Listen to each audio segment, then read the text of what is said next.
embarrassing details, or what we call criterion of embarrassment. For criterion of embarrassment, we find that in a lot of myths, the subjects or the heroes are generally tried to be painted perfect. So if we have a text written about a certain person, a lot of historians, if they are able to find embarrassing facts within that text about that person, they believe it's more likely to be truthful and accurate, because it means that the writers are not trying to paint a certain image of perfection, but are just trying to write the reality of what it is. For example, David took someone else's wife, sent the man to the battlefield, had him killed in the front line, and married his wife. That is an embarrassing fact.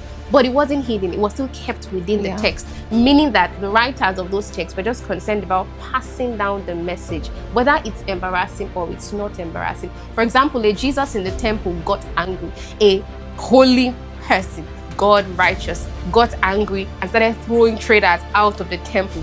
An embarrassing factor, but it wasn't excluded from the text. Some historians say that the crucifixion itself is an embarrassing detail because you wouldn't want your hero to go through such mockery, such shame, such bully, humiliation, and even the witness of women being the very first to view the tomb. In the very first century, female witnesses were legally and culturally devalued.